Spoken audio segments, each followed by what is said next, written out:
Hello viewers, welcome to my channel Nandini stories. మళ్ళీ కొత్త కథతో మీ ముందుకి వచ్చేసా. పూర్వం విజయనగరం అనే రాజ్యం ఉండేది. పచ్చని పొలాలు, నిండుగా పారే నదులు, పక్షుల కిలకిల రాగాలతో చాలా అందంగా ఉండేది. ఎప్పుడు పచ్చని పంటలతో, ధనధాన్యాలతో సుభిక్షంగా ఉండేది. ప్రజలు సుఖంగా బ్రతికేవారు. సిరి సంపదలకు, సుఖ సంతోషాలకు లోటు లేదు. ఆ రాజ్యాంగం స్వర్గానికి తలపించేది. ఆ రాజ్యాన్ని పరిపాలించేవాడే విక్రమసింహుడు. యువరాజు ధైర్యవంతుడు, యుద్ధ విద్యలను నేర్పరి. అతను గురువుల దగ్గర సకల శాస్త్రాలను నేర్చుకున్నాడు. అతని బుద్ధి పదునైన కత్తిలా ఉండేది. కానీ ఒకే ఒక లోపం, అతనికి గర్వం ఎక్కువ. ప్రతిరోజు అద్దం ముందు నిలబడి, నేను రాజును, నాకు తెలియనిది ఏమీ లేదు, విద్యలో కానీ బుద్ధిలో కానీ నన్ను మించిన వారు ఈ రాజ్యంలోనే లేరు అని కొనేవాడు. అతని మాటలు విన్న మంత్రులు మౌనంగా ఉండేవారు. ఎవరు ఎదురు చెప్పే ధైర్యం చేయలేదు. ఎందుకంటే నిజం చెప్పటానికి ధైర్యం కావాలి. ఆ ధైర్యం వాళ్లకు లేదు. ఒకరోజు రాజు సభలో కూర్చొని ఉన్నాడు. ముఖంలో గర్వం, కళ్ళల్లో అహంకారం. రాజు తన మంత్రి సుబ్బయ్యతో అన్నాడు, మంత్రి, నా రాజ్యంలో నాకంటే తెలివైన వాడు ఎవరైనా ఉన్నారా? నాకు తెలియని విషయం ఎవరికైనా తెలుసా? మంత్రి కొంచెం ఆలోచించి ఇలా అన్నాడు, మహారాజా, తెలివి రాజభవనంలోనే ఉంటుంది అని అనటం లేదు. కొన్నిసార్లు పొలంలో, గుడిసెల్లో కూడా ఉంటుంది. పుస్తకాలు చదివితే వచ్చేది విద్య, జీవితం చూస్తే వచ్చేది జ్ఞానం. రాజుకి కోపం వచ్చింది. సింహాసనంపై గట్టిగా కొట్టాడు. ఏంటి? ఓ రైతు, ఓ కూలి నాకంట తెలివైనవాడా? అసాధ్యం. నేను రాజవంశంలో పుట్టాను, గురువుల దగ్గర విద్య నేర్చుకున్నాను.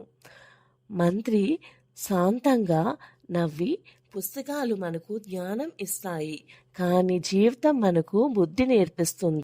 రాజు కళ్ళల్లో అగ్ని మెరిసింది. రాజు మంత్రితో, నీవు చెప్పేదే నిజమని ఎలా నమ్మాలి మంత్రి అని అడుగుతాడు. అందుకు మంత్రి, పరీక్షిద్దాం మహారాజా, రేపు మారువేషంలో ఊరు వెళ్దాం, మీ కళ్ళతో మీరే చూడండి. అందుకు రాజు ఒప్పుకుంటాడు. కానీ ఈ మంత్రికి బుద్ధి చెప్పాలి అని అనుకుంటాడు. మరుసటి రోజు తెల్లవారుజామున రాజు మంత్రితో పాటు రాజభవనం బయటకు వచ్చాడు. అది కూడా సాధారణ మనిషిలా. రాజు, మంత్రి సాధారణమైన దుస్తులలో ఊరు బయలుదేరారు. తలకు తలపాక, చేతిలో కర్ర. ఎవరూ గుర్తుపట్టలేదు. పచ్చని పొలాల మధ్య ఉన్న దారిలో నడక సాగుతూ వెళ్ళారు. కొబ్బరి చెట్లు, జలపాతాలు, సోయగాలు, పక్షుల కిలకిలలు చూసి రాజు మైమర్చిపోతాడు. ఇంత అందంగా ఉందా నా రాజ్యం అని ఆశ్చర్యపోయాడు. అప్పుడు మంత్రి, మీరు ఎప్పుడూ పయనించే చూశారు మహారాజా, ఈరోజు మొదటిసారి భూమి నుండి చూస్తున్నారు అని అన్నాడు.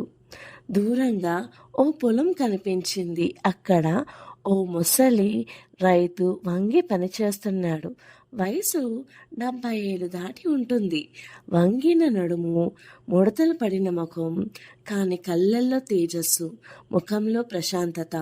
రాజు అతని దగ్గరకు వెళ్ళి, అయ్యా, ఈ పొలం మీదేనా అని అడిగాడు. గొంతులో కొంచెం అధికారం తొంగి చూసింది.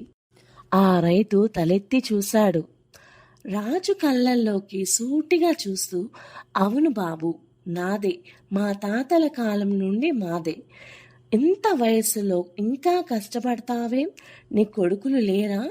వాళ్ళు చూసుకోరా అని ప్రశ్నించాడు. రైతు నవ్వాడు.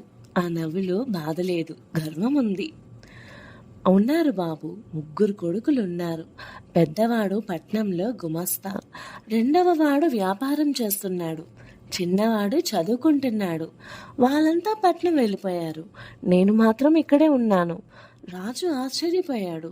మరి వాళ్ళు నిన్ను చూడరా, ఒంటరిగా వదిలేశారా అని అడిగాడు. చూస్తారు బాబు, పండగలకి వస్తారు. డబ్బులు పంపిస్తారు. నాన్న పట్నం వచ్చి హాయిగా ఉండు అంటారు. కానీ నాకు కావాల్సింది డబ్బు కాదు, ఈ భూమి. ఈ భూమి నన్ను వదలదు, నేను ఈ భూమిని వదలను. ఇది నా తల్లి. ఈ మాటలు రాజుకు నచ్చలేదు. నువ్వు మూర్ఖుడిలా ఉన్నావు. కొడుకులు పట్నంలో సంపాదిస్తుంటే నీవు ఇక్కడే మట్టిలో పడుంటానంటావేంటి? సుఖంగా బ్రతకవచ్చు కదా అని అన్నాడు. దానికి రైతు కోపడలేదు. ఇలా అన్నాడు, బాబు, చెట్టు వేర్లు ఎక్కడుంటే బ్రతుకు అక్కడే ఉంటుంది. పీకి వేరే చోట నాటితే ఎండిపోతాయి. నేను ఈ మట్టి బిడ్డను. నా వేలు ఇక్కడే ఉన్నాయి. నేను వేళ్ళు, వాళ్ళు కొమ్మలు. రాజు మంత్రి వైపు చూశాడు. మంత్రి కళ్ళతో సైగు చేస్తూ, చూడండి మహారాజా, ఇది ఇతని జ్ఞానం. ఇది పుస్తకాల్లో దొరకదు అని అన్నాడు. రాజుకు ఈ రైతు మాటలు కొంచెం ఇబ్బంది పెట్టాయి. తన గర్వాన్ని కాపాడుకోవాలనుకున్నాడు. రైతుతో, సరే, నీకు 3 ప్రశ్నలు అడుగుతాను. నేను అడిగే ఈ 3 ప్రశ్నలకు సరిగ్గా జవాబు చెప్తే నీకు బహుమతి లభిస్తుంది, లేకపోతే తప్పు చెప్తే అని రాజు ఆగిపోయాడు. రైతు నవ్వి, అడుగు బాబు, బహుమతి వద్దు, జవాబు చెబుతాను. రాజు ప్రశ్న వేశాడు. ప్రపంచంలో అత్యంత వేగమైంది ఏది? గాల, మెరుప, గుర్రమా అని. రైతు ఒక్క నిమిషం ఆలోచించి, ఆలోచన అని సమాధానం చెప్పాడు. కళ్ళు మూసి తెరిచేలోపు చంద్రుని దగ్గరకు వెళ్ళి రావచ్చు, నక్షత్రాలు చుట్టి వచ్చేయవచ్చు. ఆలోచనకు హద్దు లేవు. రాజు ఆశ్చర్యపోయాడు. సరైన జవాబు. సరే అయితే అని 2వ ప్రశ్న అడిగాడు. ప్రపంచంలో అత్యంత బరువైంది ఏది? పర్వతమా, ఏనుగా అని అడిగాడు. రైతు మళ్ళీ నవ్వి, మాట బాబు, ఓ మాట తప్పుగా అంటే జీవితం అంతా మోయాలి. పర్వతాన్ని దించేయవచ్చు, కానీ మాట దించలేము అని అన్నాడు. ఇంకా 3వ ప్రశ్న అడిగాడు. ప్రపంచంలో అత్యంత తీయనిది ఏది? తేనె, పండు అని అన్నాడు. రైతు కళ్ళల్లో నీళ్లు తిరిగాయి. గొంతు వణికింది. నిద్ర బాబు. ఆకలితో ఉన్నవాడికి, రోజంతా కష్టపడిన వారికి నిద్ర కంట తీయనిది ఏదీ లేదు. రాజు ఆశ్చర్యపోయాడు. ఇంత లోతైన జవాబులు ఓ చదువురాని రైతు దగ్గర నుంచి వస్తాయని కలలో కూడా ఊహించలేదు. రైతు రాజు వైపు చూసి చిన్నగా నవ్వాడు. బాబు, మీరెవరో నాకు తెలుసు. మా రాజు విక్రమసింగ్. మీ కళ్ళల్లో గర్వం కనిపిస్తుంది, మీ నడకలో అధికారం కనిపిస్తుంది. రాజు ఉలికి పడ్డాడు, వెనుకకు తగ్గాడు. మీకెలా తెలుసు? మేము మారు వేషంలో ఉన్నాం కదా అని అన్నాడు. మీరు రాజు, కానీ ఇంకా నేర్చుకోవాల్సింది ఉంది. మహారాజా, నేను 70 ఏళ్ళుగా ఈ భూమిని చూస్తున్నాను.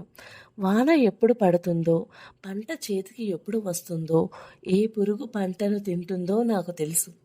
మనిషి ముఖం చూస్తే మనసు తెలుస్తుంది. మీ ముఖంలో అధికారం ఉంది, కానీ వినయం లేదు. మాటల్లో ఆజ్ఞ ఉంది, కానీ ప్రేమ లేదు. రాజు తలదించుకున్నాడు. మొదటిసారి ఎవరో తన తప్పులను ముఖంపై చెప్తున్నట్లుగా అనిపించింది. రైతు కొనసాగించాడు, గొంతులో తండ్రి ప్రేమ. మహారాజా, చెట్టు ఎంత ఎత్తుకి ఎదిగినా దాని వేళ్ళు భూమిలోనే ఉంటాయి. వేళ్ళు తెగితే చెట్లు కూలిపోతుంది. మీరు రాజు, ఎత్తులో ఉన్నారు, కానీ మీ వేలు ప్రజలే, మేమే. మమ్మల్ని మర్చిపోతే మీరు కూలిపోతారు. కిరీటం బరువు మోయలేవు. ఆ మాటలు రాజు గుండెకు బాణంలా తాకాయి. అతని కళ్ళల్లో నీళ్లు తిరిగాయి. గర్వం కరిగింది. నేను ఓడిపోయాను, కానీ ఈరోజు గెలిచాను. ఓడిపోవడం నేర్చుకున్నవాడే నిజంగా గెలుస్తాడు. ఆ రోజు రాజు భవనానికి తిరిగి వెళ్ళలేదు. ఆ రైతు గుడిసెలోనే భోజనం చేశాడు. సజ్జ రొట్టె, పచ్చడి. ఆ రోజు అదే అమృతంలా అనిపించింది. ఆ రోజు నుండి రాజు మారిపోయాడు. అతను ప్రతివారం మారువేషంలో ఊరికి వెళ్ళేవాడు. రైతులతో కూర్చొని మాట్లాడేవాడు. వాళ్ళ కష్టాలు వినేవాడు. వాళ్ళతో కలిసి పొలం పనులు చేసేవాడు.